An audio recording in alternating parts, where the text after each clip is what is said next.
Okay. Hello. Guys, can you hear me? Am I audible?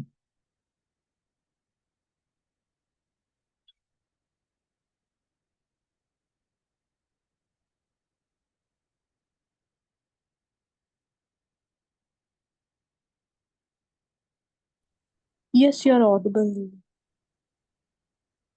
Okay, perfect, guys. Just a second, let me share my screen. Perfect. Okay, guys, apologies for the delay. Let's get started without any further ado. Before we do so, a quick formal introduction on my end. My name is Mohammed Shoaib. I'm going to be your cybersecurity trainer for the rest of the duration of the course. And again, a personal experience wise, I've been training students since the last 5 years. I've trained almost more than 800 plus students until now in the same domain of cybersecurity. And I specialize in web application penetration testing, okay, WAPT. And again, the demo we are having today is for a course called Certified Ethical Hacking. This is basically the first course that is taken up by students who want to get into the domain of cybersecurity. Okay. And yeah, the running version right now is version 12. As you would notice on the screen, every year the version gets updated. Your concepts are added, older ones are removed or redacted. And yeah, let's see. Let's understand what the course is about and what are the contents of it in today's demo. Okay. Before we do so, any questions or anything by anyone? Praneeth, Muktesh, Tina. Okay. Assuming no questions, let's get started.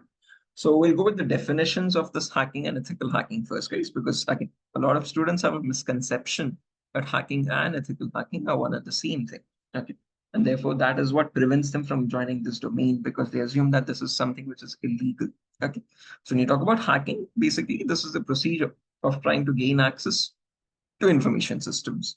Now, no matter what that information system is, as small as a mobile phone to as big as a web application server or a database, hacking involves getting access to those devices without the permission and without the knowledge of the person or the organization owning those systems. And why do hackers do this? In order to, again, gain some personal benefit out of it. So once they get access to these devices, they can steal the data, destroy the data, or sell that data to other people over the internet. Okay. And sometimes hackers are so mischievous, they can even do it just for fun. Okay. So basically, when I hack your phone, it basically again entice that basically I have complete remote connection of your phone.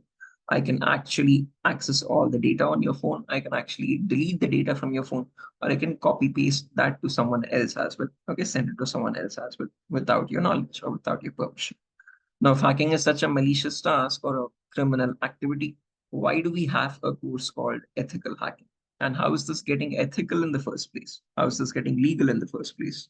So, to define ethical hacking, on the other hand, this is the procedure of trying to find vulnerabilities.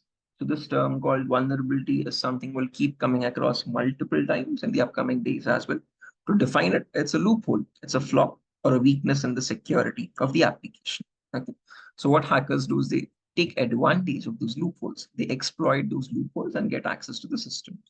Your job as an ethical hacker is to find those same loopholes, but with the consent and with the knowledge of the organization owning those systems. Okay.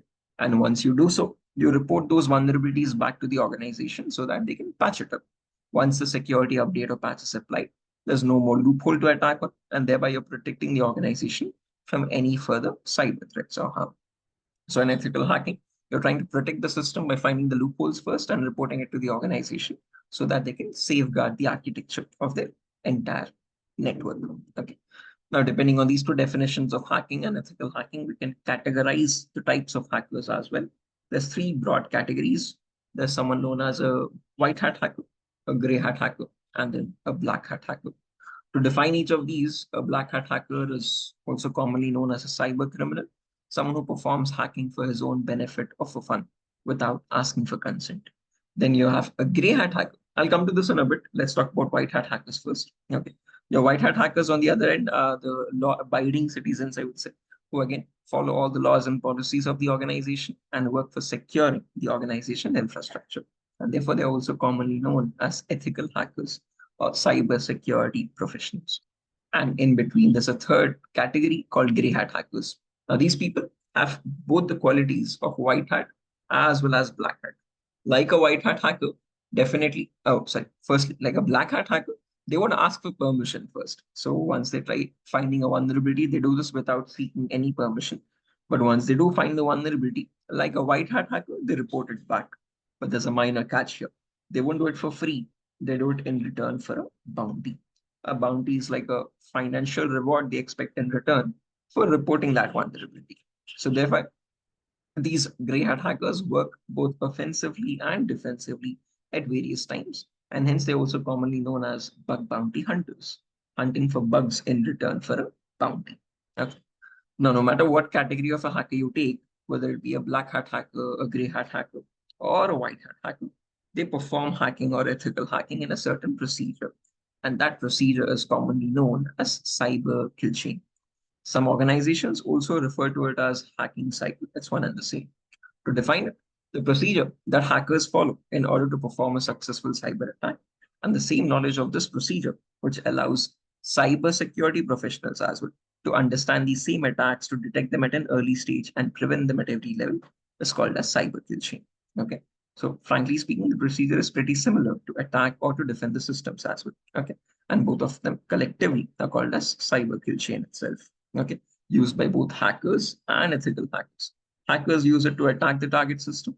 Ethical hackers use it to understand those attacks and prevent them at an early stage. Okay, find the loopholes first and try to safeguard those loopholes or try to remove those loopholes. Okay. Now, this cyber kill chain consists of 5 important steps, guys. First step is called as information gather. Second step is scanning. Third step is gaining access. Fourth step is maintaining access. And the last step is reporting or clearing traces. If you carefully observe here, only in the last step, there's a different path. So there are 2 alternatives. What I mean to indicate by this is basically, no matter what category of a hacker you are, first 4 steps are exactly similar. In the end, if you are a white hat hacker or a gray hat hacker, you report the vulnerabilities back to the organization. On the other hand, if you're a black hat hacker, a cyber criminal, you won't be reporting anything.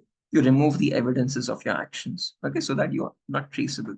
And that is clearing traces. Okay. Now, any questions or doubts up to this point?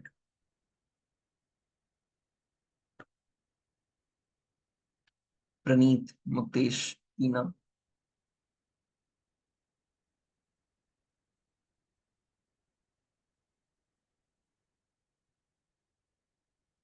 No, sir. No, no, sir. Okay. There's really no questions on Praneeth's end as well. Moving forward, let's talk about each of these steps one by one so you have a better idea about the entire course curriculum. Okay. So the first step is called as information gathering. Now, some organizations also refer to this as reconnaissance or footprinting. So it's one and the same operation, although the terminologies are different. Okay. Now, to understand what the main objective of this phase is, so information gathering involves gathering as much data or information as possible about your target organization. And an important point to note here is all of this information is obtained passively. What I mean by passively is you do not contact the organization in any way. You don't try to get the information directly from them. You get it from third-party sources, from various sources on the internet. But the main question that arises here is what kind of information are you looking for? And that information is as follows. So you search for IP addresses or the network blocks of the organization. You search for whose records, the DNS records, the domains, the subdomains, operating system information, employee details, contact numbers of the employees, email addresses of the employees, usernames and passwords of the employees, which might have been leaked online in data breaches. Okay. Now, some pieces of these information might sound a bit gibberish to you. You might or might not know what whose records are, what these DNS records are, okay, what this, again, OS information could be, or what network blocks are. But don't worry, as we progress with our classes, I'll explain what each of these pieces of information are from scratch, and I'll explain why they are relevant for us, why do we need that, and how they would be helpful for us in the upcoming phases, okay? Now, once, believe it or not, all of this information is readily available for any organization on the internet. Okay, for as a small, newly established organization on the internet to as old as, again, your Intel or Wipro or whatever it be, Infosys, etc., etc. Okay. Now, once all of this information has been obtained here, you can try to utilize this information in the next phase, which is called as scanning.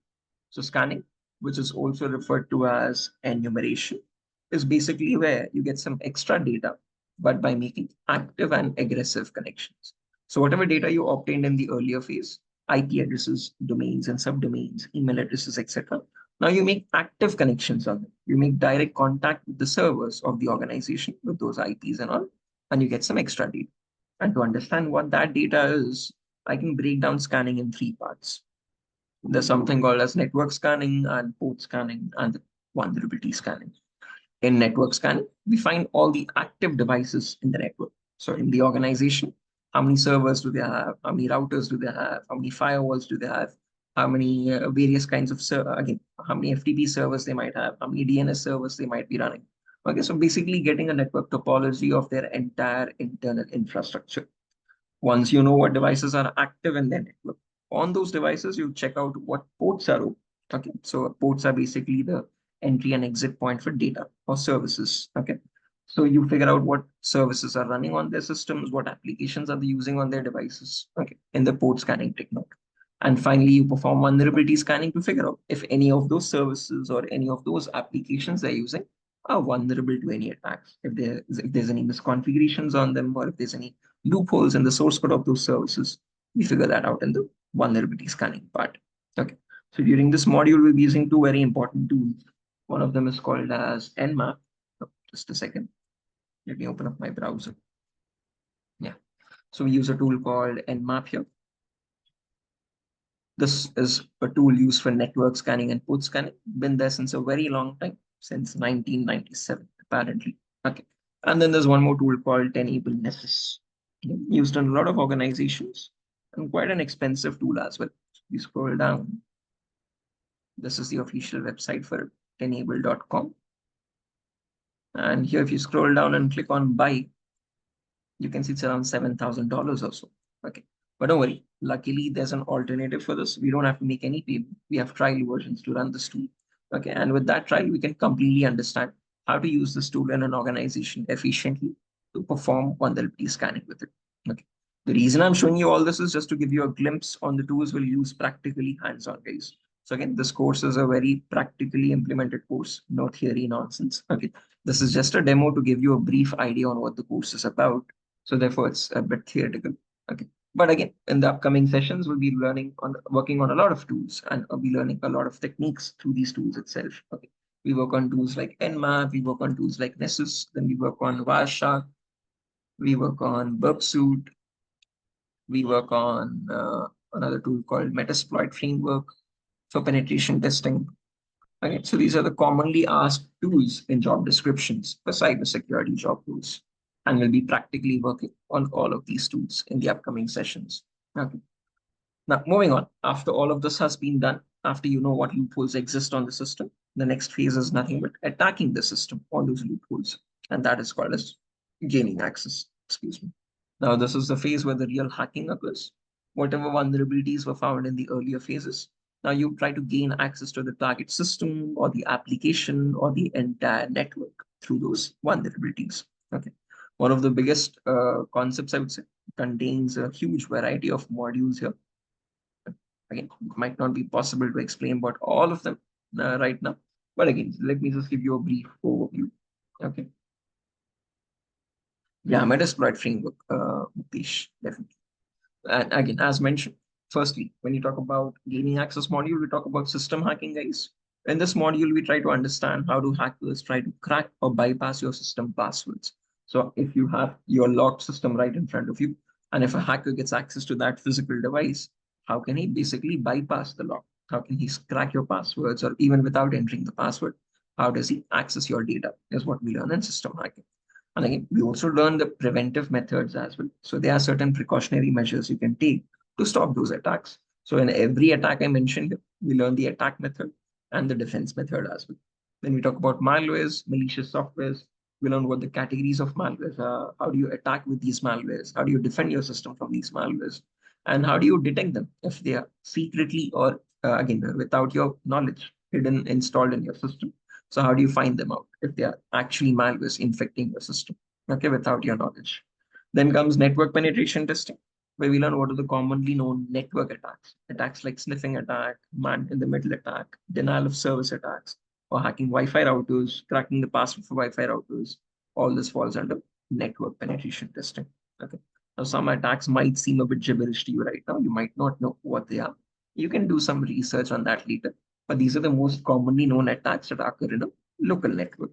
In our upcoming sessions, I'll be explaining everything from scratch, understanding what these attacks are, and how do they harm an organization, or how do hackers steal information with these attacks. Then comes social engineering, which involves hackers performing phishing attacks. Phishing attacks are where they create fake websites and they try to send those websites to you and get your credentials out of it. Okay. Then there's hacking web servers or web applications, where we learn how do hackers perform or check for vulnerabilities or misconfigurations on the back end for a web server or on the front end of the website as well. Then there's firewall testing. How do you check for vulnerabilities in firewalls or intrusion detection systems or intrusion prevention systems? And how do you bypass them? Then finally comes vulnerability assessment, working on a tool called Metasploit framework to check if a system contains a vulnerability, what impact does it create? And again, how do you attack on that vulnerability and how do you remove that vulnerability? So you assess the vulnerability, the loophole on the system, and you provide solutions for it. And finally, there's hacking mobile phones as well. How do you attack an Android phone? By sending malicious applications to it. So again, as mentioned, in this module, we basically learn attacks on every endpoint, as small as a mobile phone to as big as a database or web server. Okay. And again, moving on, after this is done, there are two small concepts left out: maintaining access and reporting or clearing traces. Now, these modules are basically where in maintaining access, we try to maintain persistent connections. So once I'm remotely connected to your system, I need to maintain that connection as well. Even if you restart your device, I should still be connected to you. That's called as maintaining access. And then you have reporting or clearing traces, where we learn how to ethical hackers generate a report, elaborate the loopholes, and provide solutions to remove those loopholes. Or as a non-ethical hacker, as a cyber criminal, how do they remove the evidences of their actions? How do they delete the log files? How do they erase their evidence of their actions and hide their identity to be untraceable? So the entire course is going to run in two tracks, guys. First, we learn the attacks, and then we learn how to defend those attacks as well. Okay. And before we dive into all this, we have a few prerequisites to cover. We talk about networking fundamentals. We talk about Linux commands. We talk about, again, lab setup installation. I'll show you how to set up a practical lab so that you can practice in your local device itself all the practicals we learn. Okay. After all these are done, then we dive into the advanced course, which I've mentioned. So this is the entire curriculum base of the CEH course that we'll be working on in the upcoming sessions. It's for a duration of 45 days, where we have classes from Monday to Friday every day for 1 hour each. Okay, and the class begins tomorrow at 7 p.m. The first class. Okay. Any questions, any doubts, Muktesh? Sir, so OAS 2021 top 10 vulnerabilities. So you'll be discussing all of them. That's a different course altogether, Tina. We are not going to cover that here in this course. So that is a Okay. course called Web Application Pen Testing. So that is not covered in this. This is only covering penetration testing on all different modules up to intermediate level. OWASP Top 10 is a separate course called Web Application Pen Testing, where you go in depth and check for every vulnerability or the top 10 vulnerabilities that are commonly existing in websites. So that is not included in the curriculum. If I show you the exact curriculum, this is the one. One second. Let me open up my curriculum browser.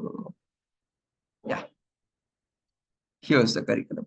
Okay, so this is the entire curriculum for CEH, only these. Okay, what you see again for when you talk about WAP, that's a separate course altogether. This is for the WAP. Okay, but in online, I have seen like it is like web application penetration testing course only like that actually. No, again, that's a course that I separately teach, Tina. That's something which I teach privately to students. So maybe they must have included that as well in the curriculum. Okay. But when you talk about CH, this is the only curriculum we'll follow. After this is done, if you're interested, you can contact me separately for this course. Okay, okay, got it. Okay. Sure. Any other questions, guys?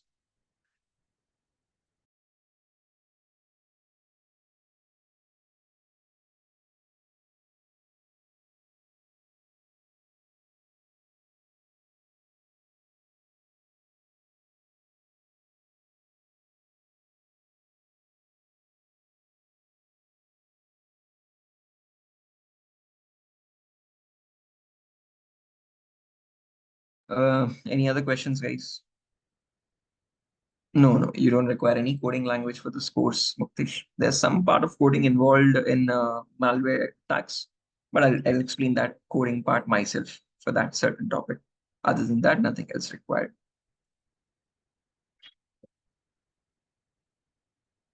Okay.